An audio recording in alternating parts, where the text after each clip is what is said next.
ಖಡ್ಗ ಹಿಡಿಯಿರಿ ಎನ್ನುವ ಮುತಾಲಿಕ್ ಉಡುಪಿಯ ಆ ಸಂತ್ರಸ್ತೆ ಒಂಟಿಯಾದಾಗ ಎಲ್ಲಿದ್ರು? ವಿದ್ಯಾರ್ಥಿಗಳ ಕೈಗೆ ಕೇಸರಿ ಶಾಲು, ಕೋಮು ದ್ವೇಷಕ್ಕೆ ಮಕ್ಕಳು ಬಲಿ. ನಮಸ್ಕಾರ, ಈ ದಿನಕ್ಕೆ ಸ್ವಾಗತ. ನಾನು ಶ್ರೀಯಂ ಪವಿತ್ರ.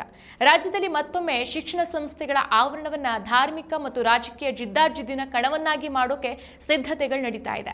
ಮುಸ್ಲಿಂ ಸಮುದಾಯದ ವಿದ್ಯಾರ್ಥಿನಿಯರು ಹಿಜಾಬ್ ಧರಿಸೋಕೆ ಅವಕಾಶ ಕಲ್ಪಿಸಿದ ರಾಜ್ಯ ಸರ್ಕಾರದ ನೀತಿಯನ್ನು ವಿರೋಧಿಸಿ ಜೂನ್ 1ರಿಂದ ರಾಜ್ಯದ ಎಲ್ಲ ಶಾಲೆ ಹಾಗೂ ಕಾಲೇಜುಗಳಿಗೆ ಕೇಸರಿ ಶಾಲುಗಳನ್ನು ವಿತರಿಸೋಕೆ ತೀರ್ಮಾನಿಸಿದ್ದೇವೆ ಅಂತ ಶ್ರೀರಾಮ ಸೇನೆಯ ಸಂಸ್ಥಾಪಕ ಪ್ರಮೋದ್ ಮುತಾಲಿಕ್ ಘೋಷಿಸಿದ್ದಾರೆ. ವಿದ್ಯಾರ್ಥಿಗಳ ಕೈಗೆ ಪುಸ್ತಕ, ಲೇಖನಿ ಕೊಟ್ಟು ಅವರ ಭವಿಷ್ಯವನ್ನು ಉಜ್ವಲಗೊಳಿಸಬೇಕಾದಂತಹ ಜವಾಬ್ದಾರಿ ಸಮಾಜದ ಮೇಲಿರುವಾಗ ಶಾಲಾ ಕಾಲೇಜುಗಳ ಒಳಗೆ ಕೇಸರಿ ಶಾಲನ್ನ ಹಂಚಿ ವಿದ್ಯಾರ್ಥಿಗಳನ್ನ ಕೋಮು ದ್ವೇಷದ ಬೆಂಕಿಗೆ ಬಲಿ ಕೊಡೋ ಇವರು ಎಲ್ಲರಿಗಿಂತ ಮುಂದಿನ ಸಾಲಲ್ಲಿ ಬಂದು ನಿಂತಿದ್ದಾರೆ. ಆದರೆ ಈ ಹೊತ್ತಲ್ಲಿ ಸಮಾಜ ಮತ್ತು ಪ್ರಜ್ಞಾವಂತ ನಾಗರಿಕರು ಪ್ರಮೋದ್ ಮುತಾಲಿಕ್ ಅವರ ಈ ನಡೆ ಮತ್ತು ಅವರ ಹಿಂದಿನ ದ್ವಂದ್ವ ನಿಲುವುಗಳ ಬಗ್ಗೆ ಕೆಲವು ಗಂಭೀರ ಪ್ರಶ್ನೆಗಳನ್ನು ಎತ್ತಬೇಕಾಗಿದೆ. ಪ್ರಮೋದ್ ಮುತಾಲಿಕ್ ಅವರು ಸನಾತನ ಧರ್ಮ, ಸಂಸ್ಕೃತಿ ಮತ್ತು ಸಮಾಜದ ರಕ್ಷಣೆ ಬಗ್ಗೆ ಸದಾ ಮಾತಾಡ್ತಾರೆ. ಆದರೆ ನಮ್ಮದೇ ರಾಜ್ಯದ ವಿವಿಧ ಜಿಲ್ಲೆಗಳಲ್ಲಿ ಪ್ರೀತಿ ಪ್ರೇಮದ ಹೆಸರಲ್ಲಿ ಕ್ರೂರವಾಗಿ ನಡೆದಂತಹ ಮರ್ಯಾದಗೇಡು ಹತ್ಯೆಗಳ ಬಗ್ಗೆ ಇವರು ಎಷ್ಟು ಕಠೋರವಾಗಿ ಧ್ವನಿ ಎತ್ತಿದ್ದಾರೆ. ಮನುಷ್ಯತ್ವಕ್ಕೆ ಕಳಂಕ ತರುವಂತಹ ಇಂತಹ ಭೀಕರ ಹತ್ಯೆಗಳು ನಡೆದಾಗ ಪ್ರಮೋದ್ ಮುತಾಲಿಕ್ ಅವರು ತಮ್ಮ ಶ್ರೀರಾಮ ಸೇನೆಯ ಕಾರ್ಯಕರ್ತರನ್ನ ಕಟ್ಟಿಕೊಂಡು ಊರೂರು ಸುತ್ತಿ ಎಷ್ಟು ಪ್ರತಿಭಟನೆಗಳನ್ನ ನಡೆಸಿದ್ದಾರೆ. ಇಂಥ ಸಾಮಾಜಿಕ ಪಿಡುಗು ಮತ್ತು ಕ್ರೌರ್ಯದ ವಿರುದ್ಧ ಹೋರಾಡಿ ತಪ್ಪಿತಸ್ಥರಿಗೆ ಕಠಿಣ ಶಿಕ್ಷೆಯಾಗುವಂತೆ ಮಾಡೋಕೆ ಇವರು ಸರ್ಕಾರದ ಮೇಲೆ ಎಷ್ಟರ ಮಟ್ಟಿಗಿನ ಒತ್ತಡವನ್ನು ಸೃಷ್ಟಿಸಿದ್ದಾರೆ. ಹೆಣ್ಣು ಮಕ್ಕಳ ಮತ್ತು ಸಮಾಜದ ರಕ್ಷಣೆ ಬಗ್ಗೆ ಮಾತಾಡುವಂತ ಇವರ ಧ್ವನಿ ಸ್ವಜಾತಿಯವರೇ ನಡೆಸುವಂತ ಮರ್ಯಾದಗೇಡು ಹತ್ಯೆಗಳ ವಿಷಯಕ್ಕೆ ಬಂದಾಗ ಸಂಪೂರ್ಣವಾಗಿ ಅಡಗಿ ಹೋಗುತ್ತೆ ಅನ್ನೋದು ಮಾತ್ರ ವಿಪರ್ಯಾಸ. ಇದೇ ಉಡುಪಿಯಲ್ಲಿ ಇಡೀ ಸಮಾಜವೇ ತಲೆ ತಗ್ಗಿಸುವಂತಹ ಲವ್ ಸೆಕ್ಸ್ ದೋಖಾ ಪ್ರಕರಣವೊಂದು ಬೆಳಕಿಗೆ ಬಂದಿತ್ತು. ಆ ಪ್ರಕರಣದಲ್ಲಿ ಸಿಲುಕಿದಂಥ ಅಸಹಾಯಕ ಸಂತ್ರಸ್ತೆ ಮೋಸ ಹೋಗಿ ಕೊನೆಗೂ ಮಗುವನ್ನು ಹೆತ್ತಲು. ಕಾನೂನು ಮತ್ತು ನೈತಿಕತೆಯ ದೃಷ್ಟಿಯಿಂದ ಆಕೆಗೆ ನ್ಯಾಯ ಸಿಗಬೇಕಾಗಿತ್ತು. ಆದರೆ ಹಿಂದೂ ಧರ್ಮದ ಹೆಣ್ಮಗಳ ರಕ್ಷಕರು ಅಂತ ಸ್ವಯಂ ಘೋಷಿಸಿಕೊಂಡಿರುವಂಥ ಮುತಾಲಿಕ್ ಅವರು ಆಗ ಎಲ್ಲಿದ್ರು? ಸಂತ್ರಸ್ತೆಯ ಪರವಾಗಿ ಅವರು ಯಾಕೆ ಧ್ವನಿ ಎತ್ತಿಲ್ಲ? ಆಕೆಗೆ ವಂಚಿಸಿದವರ ವಿರುದ್ಧ ಬೀದಿಗಿಳಿದು ಯಾಕೆ ಖಂಡಿಸಿಲ್ಲ?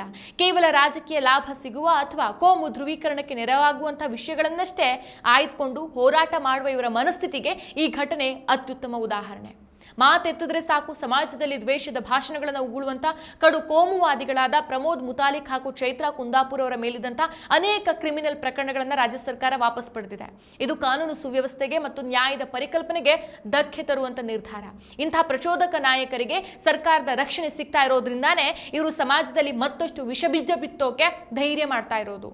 ಮುತಾಲಿಕ್ ಅವರು ಹಿಂದೂ ಯುವಕರನ್ನ ಶಾಂತಿಯುತ ಪ್ರಜೆಗಳನ್ನಾಗಿ ಮಾಡೋ ಬದಲಿಗೆ ಮತ್ತೆ ತಲವಾರು ಹಾಗೂ ಮಚ್ಚುಗಳನ್ನ ಕೈಯಲ್ಲಿಟ್ಕೊಳ್ಳಿ ಅಂತ ಬಹಿರಂಗವಾಗಿ ಪ್ರಚೋದನೆ ಭಾಷಣಗಳನ್ನು ಮಾಡ್ತಾರೆ.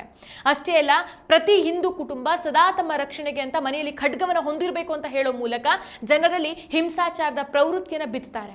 ಆ ಒಂದು ಹರಿತವಾದ ಖಡ್ಗ ನಮ್ಮ ಮನೆಯಲ್ಲಿ ಇರಬೇಕು. ಅದು ಎಲ್ಲಿ ಕದ್ದು ಮುಚ್ಚಿ ಎಲ್ಲೋ ಒಳಗಡೆ ಇಡಾಕ ಹೋಗ್ಬೇಡ್ರಿ. ಎಲ್ಲಿಡಬೇಕು? ಚಪ್ಪಲಿ ಬಿಟ್ಟು ಒಳಗಡೆ ಹೋಗ್ಕೊಳ್ಳೆ ಕಾಣಿಸ್ಬೇಕು. ಮಸೀದಿಗಳಲ್ಲಿನ ಧ್ವನಿವರ್ಧಕಗಳನ್ನ ಕಾನೂನಾತ್ಮಕವಾಗಿ ನಿರ್ವಹಿಸೋ ಬದಲು ಅವುಗಳನ್ನ ಬಲವಂತವಾಗಿ ಕಿತ್ತೆಸೆಯೋಕೆ ಸಾರ್ವಜನಿಕರಿಗೆ ಬಹಿರಂಗವಾಗಿ ಕುಮ್ಮಕ್ ನೀಡ್ತಾ ಬಂದಿದ್ದಾರೆ.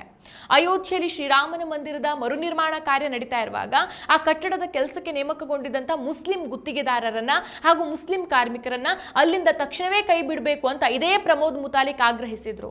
ಕಲೆ ಶ್ರಮಕ್ಕೆ ಯಾವುದೇ ಧರ್ಮದ ಗಡಿ ಇರೋದಿಲ್ಲ ಅನ್ನೋ ಕನಿಷ್ಠ ಜ್ಞಾನವೂ ಇಲ್ಲದೇನೆ ದೇವರ ರಕ್ಷಣೆಯ ಹೆಸರಲ್ಲಿ ಕೇವಲ ದ್ವೇಷವನ್ನಷ್ಟೇ ಹರಡೋದು ಇವರ ಮುಖ್ಯ ಕಾರ್ಯಸೂಚಿಯಾಗಿದೆ.